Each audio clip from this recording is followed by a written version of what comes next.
नमस्कार दोस्तों, आज की हमारी कहानी है बूढ़े पिता की देखभाल। अरे रोशन, अगले सप्ताह में हम यूरोप टूर पर जा रहे हैं। पापा को कब लाऊं तुम्हारे पास, या तुम लेकर जाओगे उन्हें? अरे भैया, एक प्रॉब्लम हो गई। प्रिया के भाई ने हमारी कश्मीर टूर की बुकिंग की है, वह भी अगले सप्ताह की ही है। उस वजह से सॉरी, मैं पापा को लेने नहीं आ पाऊंगा। रोशन के ऐसा बोलते ही गुस्से से विराट का सिर घूम गया। पर तुम्हें पूछकर ही तो मैंने यूरोप टूर की बुकिंग की थी ना। उस बात को 3 महीने हो चुके हैं और तुम मुझे अभी बता रहे हो कि नहीं आ सकता, वह भी मैंने पूछा तब। अभी मुझे बताओ, मैं पापा को कहाँ भेजूं? भैया, आपको तो पता ही है प्रिया का स्वभाव कैसा है। उसने एक बार ठान लिया तो ब्रह्मदेव भी उसके प्लान में रुकावट दे नहीं सकते। तो भाई प्लीज़ मेरे घर में झगड़ा मत लगाओ। रह गया पापा का सवाल, तो आप तनु को पूछो, वह यहीं रहने वाली है ना, और उसका घर बहुत बड़ा है।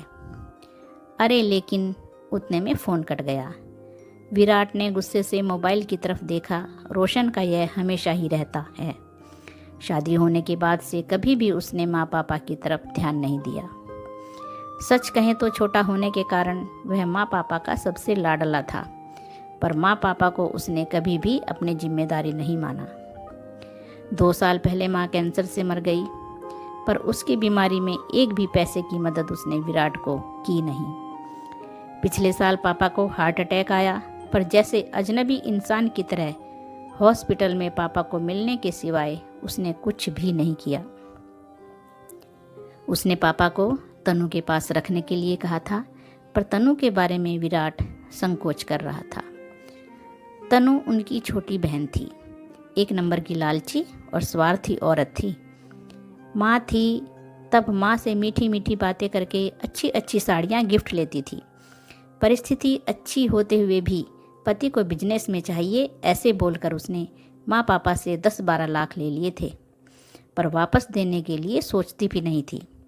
रिश्ते बिगड़े नहीं, इसलिए विराट भी कभी बोला नहीं, पर उसकी पत्नी जागृति यह सब देख रही थी। उसकी खुसर पुसर चल रही थी। विराट उसकी तरफ ध्यान नहीं देता था। माँ के जाने के बाद वैसे तनु को भाई पापा भाभी से इंटरेस्ट खत्म होने लगा। उसने बेमन से तनु को फ़ोन किया, तनु, हम यूरोप टूर पर जा रहे हैं 15 दिनों के लिए। पापा को लेकर आऊँ क्या तुम्हारे घर? अरे भैया, मेरी ननंद आ रही है डिलीवरी के लिए मेरे पास। मुझे बताओ, मैं उसकी तरफ ध्यान दूं कि पापा की तरफ? लेकिन तनु, तुम्हारा घर तो बहुत बड़ा है, पापा कहीं पर भी रह सकते हैं। नहीं बाबा, उनको फिर से अटैक आया तो मैं कहाँ ढूंढती रहूँगी डॉक्टर को। इससे अच्छा तुम एक काम करो, उनको 15 दिनों के लिए वृद्ध आश्रम में भेज दो, कोई दिक्कत नहीं होगी। लेकिन तनु, हम 3 भाई बहन के होते हुए भी उनको वृद्ध आश्रम में भेजना अच्छा नहीं लगेगा। देखो भैया, मैं नहीं रख सकती उन्हें। अगर आपको मेरा सुझाव पसंद नहीं आया तो फिर तुम ही देखो कि क्या करना है। इतना कहकर उसने भी फ़ोन कॉल कट कर दिया। घर आने के बाद विराट से पापा को कहाँ भेजेंगे, जागृति ने यह पूछा। हमेशा की तरह वह भड़की, हमने ठेका लेकर रखा है क्या पापा को संभालने का? इन दोनों की कोई भी जिम्मेदारी नहीं है क्या? उसका बोलना भी सच था। बड़ा बेटा, इस रिश्ते से विराट ने माँ पापा की जिम्मेदारी खुद से स्वीकार की। पहले माँ और उसके बाद पापा की बीमारी की वजह से वह दोनों एक साथ बाहर भी नहीं जाते थे। कोई एक तो घर पर चाहिए था। इस बार रोशन पापा को संभालने के लिए तैयार था, इसलिए उन दोनों ने यूरोप टूर की बुकिंग की थी। हनीमून के बाद पहली बार दोनों और बच्चे एक साथ ट्रिप पर जाने वाले थे। ट्रिप के सब पैसे दे दिए गए थे और आज अचानक रोशन ने मना कर दिया। यह सुनकर जागृति रोने लगी। विराट ने उसे समझाने की बहुत कोशिश की, पर वह मानने के लिए तैयार ही नहीं थी। मुझे कुछ नहीं पता, कुछ भी करो, हम ट्रिप पर जाएंगे ही जाएंगे। पापा को पोता पोती से यह सब बातें मालूम पड़ी। वह विराट को बोले, अरे क्यों इतनी टेंशन ले रहे हो तुम? रहूँगा मैं अकेला, जाओ तुम सब। ऐसा क्यों बोल रहे हो पापा आप? आपको एक अटैक आ चुका है, आपका बीपी और शुगर हमेशा कम ज़्यादा होता रहता है। कैसे छोड़ें आपको अकेला यहाँ पर। विराट सच बोल रहा था, इसलिए पापा चुप बैठे थे। टूर पर जाने के लिए अभी 3 दिन बाकी थे, पर रास्ता निकल ही नहीं रहा था। विराट को टेंशन होने लगी थी। उसने सभी विकल्प सामने रखकर देखा। अंत में खुद की टूर कैंसिल करके जागृति और बच्चों को टूर पर भेज देना ही उसे सही विकल्प लगा। जागृति का गुस्सा और 2 लाख का नुकसान भी होने वाला था, पर उसके पास ऐसा करने के अलावा कोई दूसरा रास्ता नहीं बचा था। अंत में उसने अपना निर्णय पक्का किया और जागृति को फ़ोन करके सूचना दी। वह तो रोने लगी, पर उसने समझने के बजाय फ़ोन काट दिया। बाद में ड्राइवर को फ़ोन करके तैयार होने के लिए कहा और वह ऑफिस के बाहर आकर गाड़ी में बैठ गया। गाड़ी ट्रैवल एजेंसी की तरफ ले जाने को कहा। बहुत टेंशन में दिख रहे हो साहब, उसके ड्राइवर पवन ने उसे पूछा। फिर विराट ने सब बातें उसे बता दी। सब सुनने के बाद वह बोला, अरे साहब, फिर तुम क्यों ट्रिप कैंसिल करते हो? साहब, मैं अपने घर लेकर जाता हूँ बड़े साहब को। नहीं नहीं, क्यों तुम्हारी फैमिली को परेशान करना? पापा की ज़्यादा देखभाल करनी पड़ती है, उनकी दवाइयों का, खाने पीने का वक्त देखना पड़ता है। अरे साहब, उसमें क्या है, हम भी अपने पिताजी का करते हैं ना, उनका भी बाईपास हुआ है, आपको भी पता है यह सब। मेरे पिताजी बड़े भाई साहब को पहचानते हैं, दोनों की अच्छी दोस्ती भी हो जाएगी। देखो वह कुछ नहीं, मैं बड़े साहब को लेकर जाऊंगा। एक ड्राइवर के घर पापा को भेजना विराट को कुछ अच्छा नहीं लगा, लेकिन ड्राइवर का हट देखकर उसने पापा को ही पूछकर फैसला लेना सही समझा। ठीक है, चलो गाड़ी घुमाओ, हम पापा को भी पूछते हैं। वह रेडी हो जाएं तो मुझे कोई दिक्कत नहीं है। पवन बहुत खुश हुआ। घर जाकर विराट ने पापा से पूछा। पापा भी तैयार हो गए। वह बोले, पवन के परिवार को कोई दिक्कत नहीं होगी तो मैं जाने के लिए तैयार हूँ। पवन ने तुरंत घर पर फ़ोन लगाया।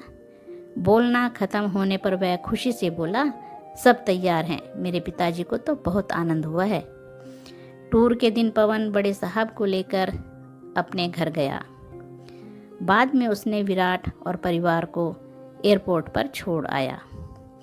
घर जाते वक्त उसने विराट को विश्वास दिलाया, चिंता मत करो साहब, बड़े साहब एकदम आराम से रहेंगे। टूर के दौरान भी विराट अपने पापा को फ़ोन करके हाल पूछता था। उनका हमेशा एक ही उत्तर रहता था, चिंता मत करो, मैं यहाँ पर ठीक हूँ।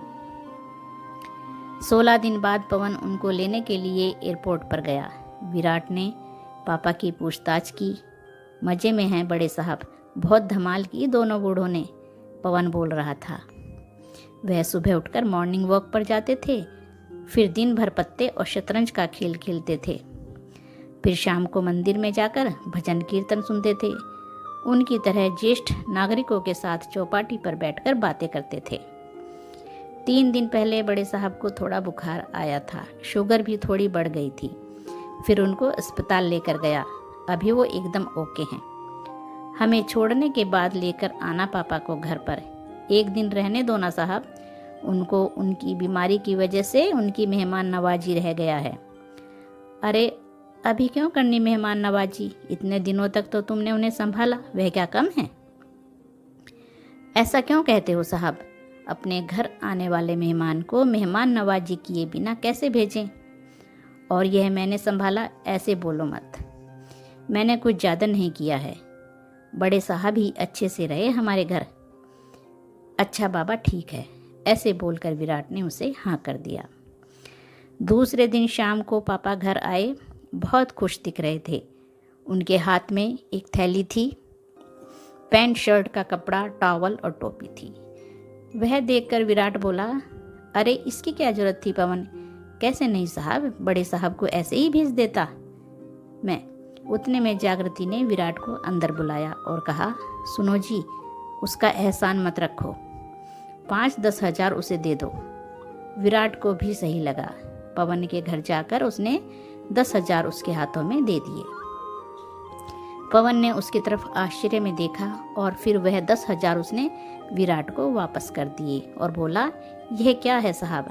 अरे पिता को संभालने का कोई पैसा लेता है क्या भला? और हाँ, आगे भी कभी ऐसा प्रसंग आया तो बड़े साहब को बिन सोचे मेरे पास भेज देना। विराट का मन भर आया, उसने पवन को गले से लगा लिया। 3-4 दिनों बाद रोशन और तनु का फ़ोन आया। टूर कैंसिल किया था या फिर पापा को वृद्ध आश्रम में रखा था, ऐसा पूछ रहे थे दोनों। विराट के मुंह से इतना ही निकला कि उस दिन असल मायने में मुझे भाई मिला जिसने पापा का ख्याल रखा। तो दोस्तों, कहानी कैसी लगी? अच्छी लगी है तो लाइक करना, मेरे चैनल को सब्सक्राइब करना और धन्यवाद दोस्तों।